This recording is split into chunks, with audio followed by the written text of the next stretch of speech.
کر اپنی رحمت کو پکروایا ہے، اور اللہ رب العزت کی رحمت مصطفیٰ ہے، تم اللہ کی رحمت کو پکارتے ہو گویا کہ مصطفیٰ کو پکارتے ہو۔ پتہ چل گیا یا رسول اللہ کہنا جائز ہے۔ تو میں عرض کر رہا تھا رب قدیر صبر کرنے والوں کے ساتھ ہے، مگر ہمیں افسوس ہوتا ہے کہ ہم صبر نہیں کرتے، سوچتے ہیں دعوت اسلامی کے مبلغین ہی صبر کرنے کا صحرا لے کر چلتے ہیں، یہی سوچتے ہیں کہ ہم ان کو گالی دیتے تو ہمیں پلٹ کر کچھ نہیں کہتے، ہم جوا کھیل رہے ہیں وہ آ گئے ہمارے پاس، چلو نماز پڑھنے کے لیے، چلو دینی درس کے لیے، چلو مسجد میں دینی باتیں ہوں گی، ہم نے ان کو جھلا کر ڈانٹ دیا، انہوں نے ہمیں کچھ نہیں کہا، صبر کیا، تو صبر انہی کی ذمہ ہے۔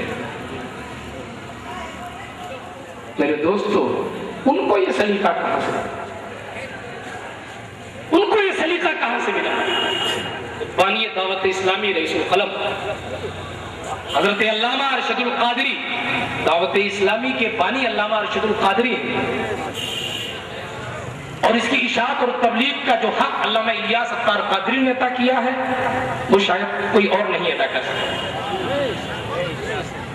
تو میں یہ کہہ رہا ہوں کہ علامہ ارشد نے پہلے ہی قوانین میں سے ایک قانون بنا دیا کہ آپ صبر کریں گے، غیبت نہیں کریں گے، دو چیزوں کا خاص خیال رکھیں گے، صبر کریں گے، غیبت نہیں کریں گے۔ اب آپ گئے کسی علاقے کے اندر، وہاں آپ سے کسی سے بحث ہو گئی، آپ نے کہا چلیے مسجد کی طرف، اس نے کہا آپ کی دنیا بھی سنور جائے گی، آخرت بھی سنور جائے گی۔ اللہ فرماتا ہے اللہ صبر کرنے والوں کے ساتھ ہے۔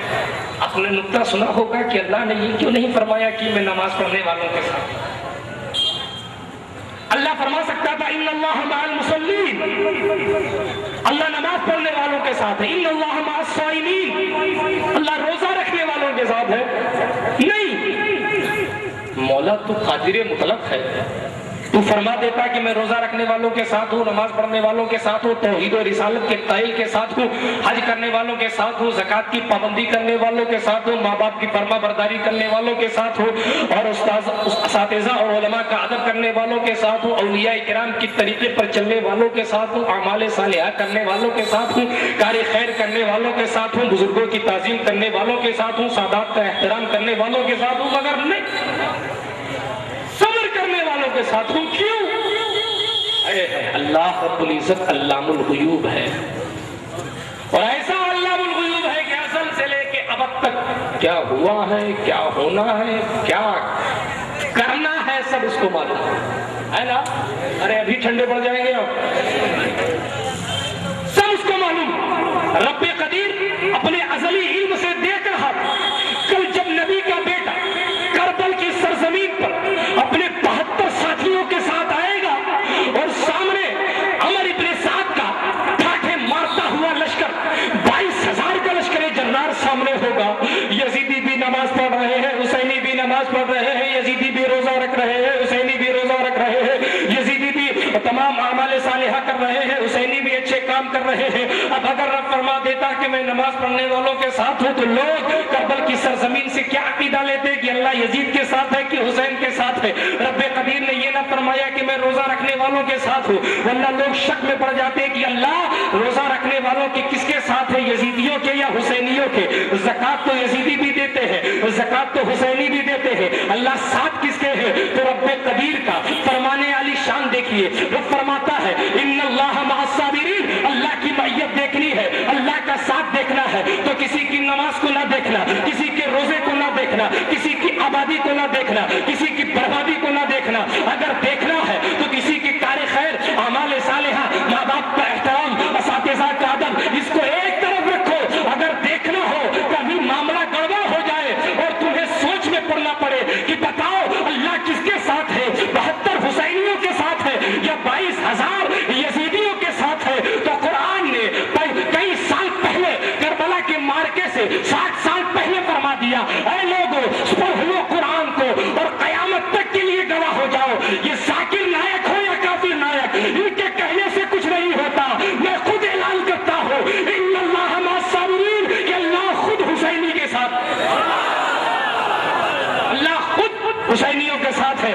اس لیے کہ دیکھ لو کربل کی سرزمین پر صبر کا دامن کس کے ہاتھ میں ہے؟ ہم نے غور کیا عمر ابن سعد صبر نہیں کر رہا ہے, عبید اللہ ابن زیاد صبر نہیں کر رہا ہے, شمر بن جوشن صبر نہیں کر رہا ہے, خولی بن یزید صبر نہیں کر رہا ہے. صبر کون کر رہا ہے؟ امام علی مقام صبر کر رہے ہیں. صبر علی اکبر کرتے نظر آ رہے ہیں, علی اصغر صبر کر رہے ہیں, حضرت قاسم ابن حسن صبر کر رہے ہیں, حضرت سکینہ 8 سال کی بچی صبر کر رہی ہے, جناب زینب بنت علی صبر کر رہی ہے, ام رواب صبر کر رہی ہے, جناب حر صبر کر رہے ہیں, اور قافلہ امام علی مقام صبر کرتا نظر آ رہا ہے. اللہ نے فرما دیا آنے والی نسلیں اگر ناپاک ہو جائے تو پریشان مت ہونا, اس لیے کہ میں جب خود حسین کے ساتھ ہوں پھر کوئی سوال ہی نہیں پیدا ہوتا کہ کون کس کے ساتھ ہے. اس لیے رب نے فرمایا کہ اللہ صبر کرنے والوں کے ساتھ. آگے کیا فرمایا؟ وَلَا تَقُولُوا لِمَن يُقْتَلْ فِي سَبِيلِ اللَّهِ أَمْوَاتٌ. نہ کہو, میں عربی گرامر کے حساب سے ترجمہ کر رہا ہوں اور پوری ذمہ داری کے ساتھ کسی بھی مسلک کا کوئی بھی بندہ, چاہے وہ سنی ہو, چاہے وہ اہل حدیث ہو, چاہے وہ دیوبندی ہو, پوری جرات کے ساتھ میں کہتا ہوں کہ ایک لفظ کے ترجمے میں غلطی نکال دو, جو کہو گے وہ میری سزا. وَلَا تَقُولُوا, اور نہ کہو. لام کا مطلب لیے, من کا مطلب اس شخص سے, یقتل جو قتل کیا جائے, ماضی مجہول. فی سبیل اللہ, اللہ کی راہ میں, فی مانے میں, سبیل مانے راستہ, اللہ کی راہ میں جو قتل کیا جائے اس کو نہ کہو کیا امواتا, مردہ. اللہ کی راہ میں جو قتل کیے جائے انہیں مردہ نہ کہو. کیوں مولا؟ کیا ان کی عزت کی وجہ سے انہیں مردہ نہ کہیں؟ کیا ان کی شرافت, صداقت, امانت اور دیانت کی وجہ سے انہیں مردہ نہ کہیں؟ کیا ان کی عظمت کا لحاظ کرتے ہوئے انہیں مردہ نہ کہیں؟ نہیں, بل احیاء, بلکہ وہ زندہ, بلکہ وہ زندہ ہے. ایک جگہ تو قرآن مقدس رب نے فرمایا وَلَا تَحْسَبَنَّ الَّذِينَ قُتِلُوا فِي سَبِيلِ اللَّهِ أَمْوَاتٌ. جو لوگ اللہ کی راہ میں قتل کیے گئے انہیں مردہ گمان بھی مت کرو, سوچو بھی مت. مجھے بتاؤ, کیا کہیں اسلام نے کسی قانون میں یہ لکھا ہے, کیا کہیں اسلام نے سوچ پر قانون لگایا ہے؟ آپ نماز پڑھتے ہیں اور حالت نماز میں حافظ نوشاد صاحب نماز پڑھا رہے ہیں, آپ نے اللہ اکبر کہہ کر نیت باندھ لی, امام صاحب تو سورہ فاتحہ پڑھ رہے ہیں, آپ کوٹ گیٹ پہ گھوم رہے ہیں, تو آپ کی نماز نہیں ہوگی کیا؟ ہوگی. کیوں؟ آپ کی سوچ پر قرآن نے پابندی نہیں لگائی. آپ خواب میں نہ جانے کہاں کہاں چلے جاتے ہیں, کیا کیا کر جاتے ہیں, اس پر کوئی عذاب ہے؟ نہیں. تو سوچ پر کہیں کنٹرول نہیں رکھا, مگر جب بات اپنے راستے میں قتل شدہ لوگوں کی آ جاتی ہے, اپنے راستے میں اپنی جان کو قربان کر دینے والے لوگوں کی بات آ جاتی ہے, تو رب فرماتا ہے سنو, وہ بندے مجھے اتنے محبوب ہیں جو میری راہ میں قتل کیے گئے ہیں کہ تم سوچو بھی مت کہ وہ مردہ ہے, کیونکہ وہ زندہ ہے. اب مجھے بتائیے قرآن کیا کہہ رہا؟ بل احیاء ولکن لا تشعرون, بلکہ وہ زندہ ہے مگر تمہیں ان کی زندگی کا شعور نہیں ہے, تم نہیں سمجھتے کہ وہ کیسے زندہ. یہی معنی ہوا نا, تم نہیں جانتے کہ وہ کیسے زندہ ہے, تمہیں اس چیز کا شعور نہیں کہ وہ کیسے زندہ ہے, تمہیں اس چیز کا علم نہیں کہ وہ کیسے زندہ ہے.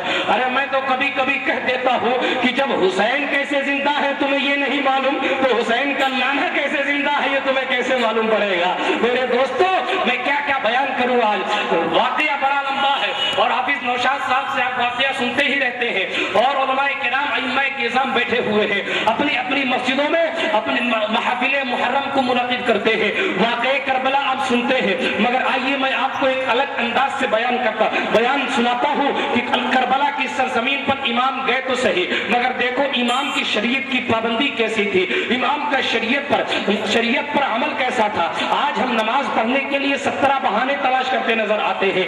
آج اگر کسی سے کہہ دو کہ بھیا چلو نماز پڑھنے کے لیے, تو وہ کہتا ہے مجھے اپنے ابا کا چیک اپ کرانے جانا ہے, امی کی دوا لینے جانی ہے, اور بچوں کو اسکول چھوڑنے جانا ہے, بیوی کا پاؤڈر لینے جانا ہے, نہ جانے کیا کیا کرنے جانا ہے. مجھے اپنے دل پر ہاتھ رکھ کے بتاؤ کہ اللہ رب العزت کے پیارے رسول کے شہزادے نے کیا یہی درس دیا تھا؟ آؤ دیکھو قرآن مقدس کی اس آیے کریمہ کو ابھی تھوڑی دیر کے لیے یہی چھوڑو, اور مجھے بتاؤ کہ آج ہم اور آپ نے ہمارا عمل ایسا بنا لیا ہے کہ اگر امام صاحب کہے کہ چلو نماز پڑھنے کے لیے، حضرت جمعے سے شروع کروں گا، اب وہ جمعہ کب آئے گا اللہ ہی جانے، ہو سکتا ہے قیامت والا جمعہ ہو۔ میرے دوستو میں آپ کو بتاؤں کہ آج ہمارے حالات بگڑتے چلے جا رہے ہیں، آج ہم نے اپنی زندگی کو پامال خود کیا ہے، بربادیوں کی زنجیریں ہم نے اپنے پیروں میں خود ڈالی ہے، آج ہم نے اپنی زندگیوں کو برباد خود کیا ہے۔ مجھے تو سمجھ میں نہیں آتا، ساری نشانیوں کو دیکھتے ہوئے، سارے عذاب کو دیکھتے ہوئے، ساری بدبختیوں کو دیکھتے ہوئے بھی ہم اور آپ نہ جانے کس راہ روی کا شکار بنے ہوئے ہیں۔ مجھے افسوس ہوتا ہے کہ تمام جگہ وہ مسلمان جو جگہ جگہ حکومت کے سکے گاڑا کرتا تھا، جو اگر کسی راستے سے نکل جائے تو دنیا سلام کرتی نظر آتی تھی، آج اس مسلمان کو دیکھ کر لوگ حیرت و استعجاب کے دریا میں غوطہ لگانے لگتے ہیں۔ اگر کوئی داڑھی والا ٹرین میں دکھ جائے تو لوگ تعجب کی نگاہ سے اسے دیکھنے لگتے ہیں۔ اگر کوئی پلین میں اللہ کا نیک بندہ پہنچ جائے تو لوگ سمجھتے ہیں کہیں پلین بم وسفوٹ نہ ہو جائے پلین کے اندر۔ مجھے بتاؤ یہ ہماری حالت کیسے بگڑی، ہماری امانت میں خیانت کیوں ہوئی، ہم پر سے بھروسہ لوگوں کا کیوں اٹھا؟ کل تو حالت یہ تھی کہ رسول اللہ صلی اللہ علیہ وآلہ وسلم سے ہم عقیدہ تو نہ تھے، رسول کے بتائے ہوئے کلمے پر ایمان تو نہ رکھتے تھے، مگر ایسا بھی عالم تھا کہ رسول اللہ کے پاس امانتیں رکھتے تھے۔ مجھے بتائیے کہ جب کل اس دور میں امانتیں رکھوا کر رسول اللہ کی صداقت اور سچائی کی گواہی زمانہ دیتا تھا، آج غلامان رسول کی سچائی کی گواہی زمانہ کیوں نہیں دیتا؟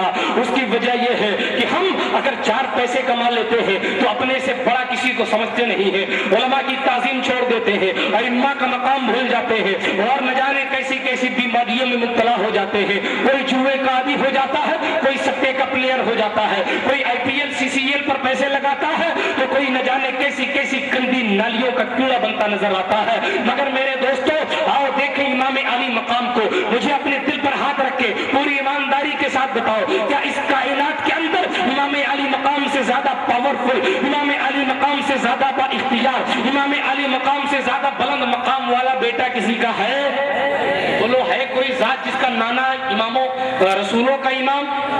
ہے کوئی وہ ذات جس کی ماں جنتی عورتوں کی سردار؟ ہے کوئی جس کا باپ خدا کا شیر علی مولا؟ ارے ان کے ایک ایک رشتے پر غور کرو، ایک ایک رشتے پر ہماری جان قربان۔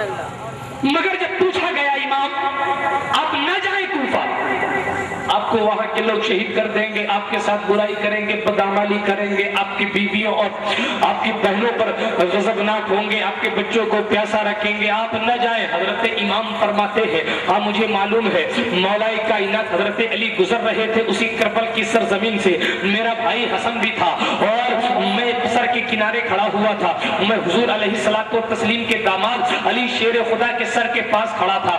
اچانک مولا علی کی آنکھ کھلی اور آنکھ کھلتے ہی پڑھتے ہیں انا للہ و انا الیہ راجعون۔ بھائی حسن نے پوچھا ابا حضور کیا ہوا، آپ رو کیوں رہے ہیں، آپ کی آنکھوں سے آنسو کیوں جاری ہے، آپ رو کیوں رہے ہیں، آپ انا للہ و انا الیہ راجعون کیوں پڑھ رہے ہیں؟ تو کائنات کے مولا نے حسین کے بچپنے میں فرمایا تھا اے میرے بیٹے حسن میں نے دیکھا کہ خون کے دریا میں، خون کے سمندر میں میرا بیٹا حسین ڈبکیاں لگا رہا ہے، بے یار و مددگار ہے، وہ لوگوں کو فریاد کے لیے پکار رہا ہے مگر لوگ اس کی فریاد کرتے نظر نہیں آ رہے ہیں، وہ لوگوں کو مدد کے لیے پکار رہا ہے مگر لوگ اس سے وفائی کا صلہ کرتے نظر نہیں آ رہے ہیں۔